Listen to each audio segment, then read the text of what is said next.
Back, the country's higher education system is under increasing pressure to expand access, address inequality, and respond to the realities of a rapidly changing digital world.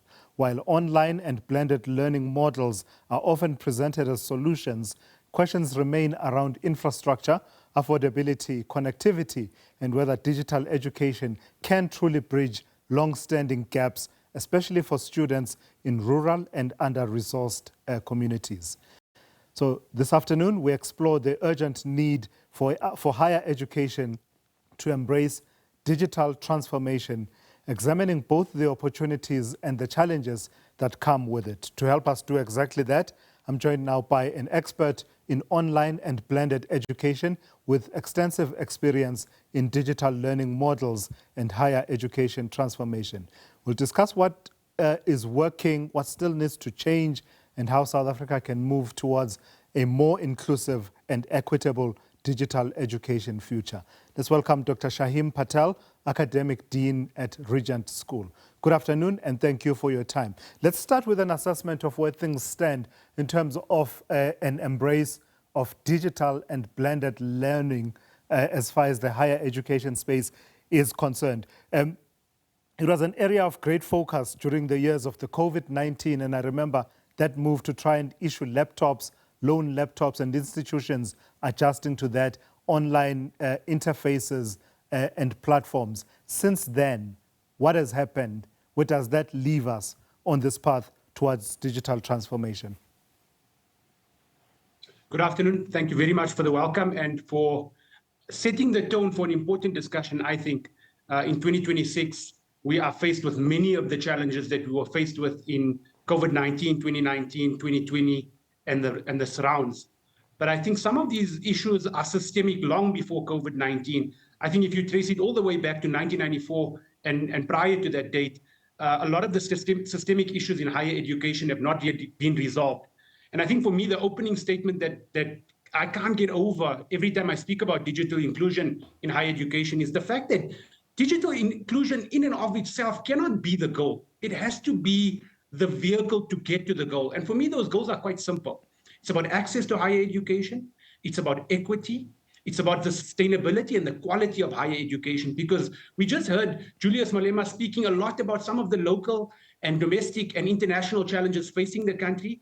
And it's for us as higher education leaders to produce the kind of graduates that are able to meet and rise to those challenges locally as well as globally. And so for us then, the challenge is not about whether we enable digital learning. It's about what that means and what it entails. And for me, like I say, those ideals right at the highest level of access and equality in terms of higher education is the most important thing. So if digital transformation is the vehicle to what with regard to the higher education system? What is the end destination? What higher education system do we want to attain by harnessing digital transformation? Yeah, the goal is, again, in an oversimplified manner, the goal is about access, definitely. So making sure that there's broad-based access to higher education, ensuring that we don't have the very same challenges of exclusionary practices in higher education that we had for so many decades in South Africa. So that's one big objective. But like I said, the other objective then has to be, what about the quality of the graduates that we produce? South Africa can ill afford to be a degree factory. We have lots and lots of graduates coming into our system, coming through our system and leaving the higher education system. But to what end? The economy can only supply and afford X amount of job opportunities. And so we need to start then having entrepreneurship being another goal in terms of our broad-based delivery through digital inclusion in higher education. So it's access, it's entrepreneurship, problem solving is a big one, critical thinking. How do we ensure that the people leaving higher education leave with the right wisdom and the right ethical mindset and moral compass that allows them to embrace the challenges that face us, not only in South Africa and on the African continent, but in an increasingly globalized, smaller village of the world? How do we start to make our graduates play a meaningful role in enduring those discourses locally and abroad? So if I'm hearing you correctly, it's not just about the number of graduates and being a conveyor belt of graduates, but it's about the quality of those graduates as well as their responsiveness, the skills and their responsiveness to what the economy needs. In a context in which you use blended and online learning, can that be achieved? For example, some of what you're talking about, the entrepreneurship skills, problem-solving skills, knowing what we know about how we deliver online education and blended learning, can that be achieved at a sustained level? Yeah, this is one of the many creative challenges that we face in higher education, because digital learning can't just be the assumption that we're going to crack the code on these important issues. It requires us as an industry to have deep reform from within and around the industry. So every stakeholder has a role to play in making this transformation. And the transformation starts here. It's a mental transformation. We need to see a paradigm shift in higher education that says what we teach today is very different to what we might have been taught 20 years ago, 30 years ago, or for that matter, even 2 years ago. And that constant change must be embraced, because in 2 years from now, again, we'll be teaching differently relative to what we're teaching in 2026.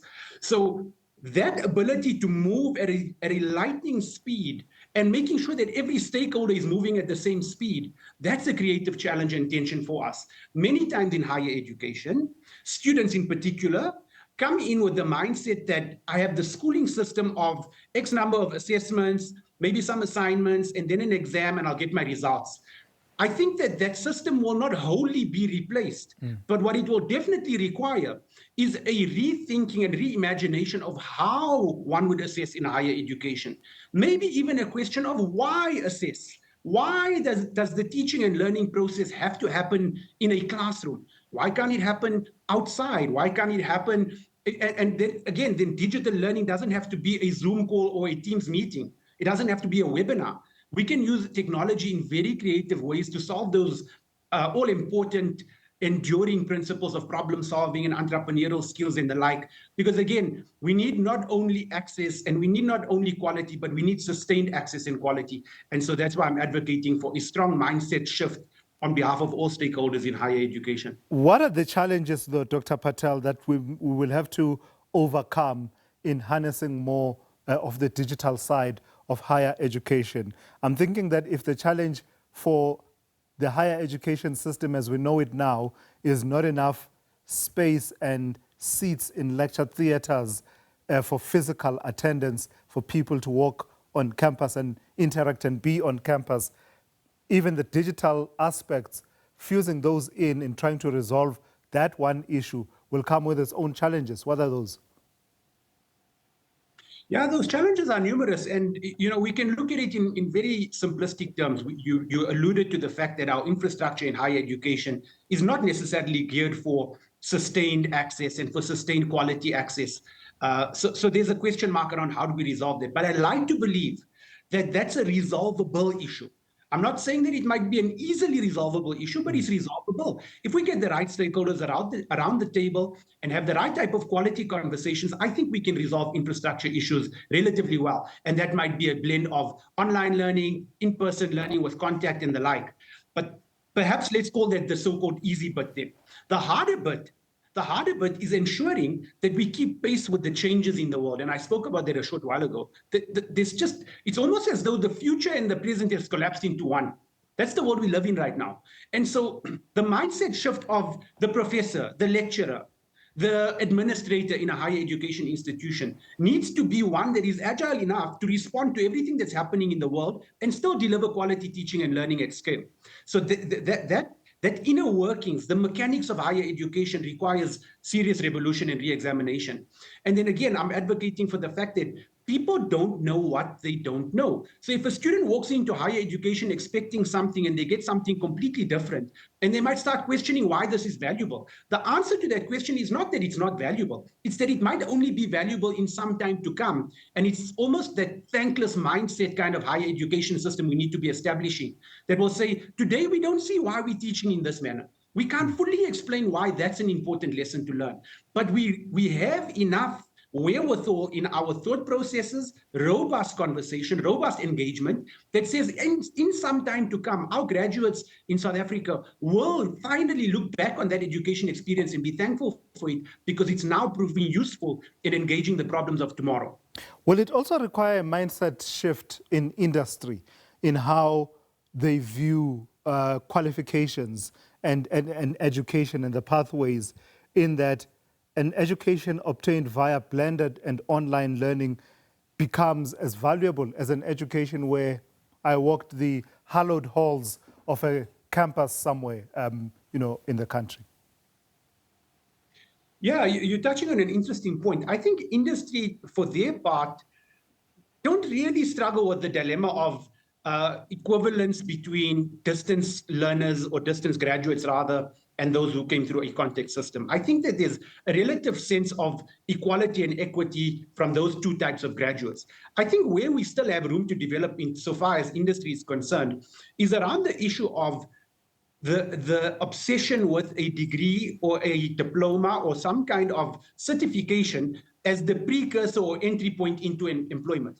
Because I think that becomes then a barrier to addressing the all-important issue around high rates of unemployment. So we'll always need certification. But again, it might be a different kind of certification.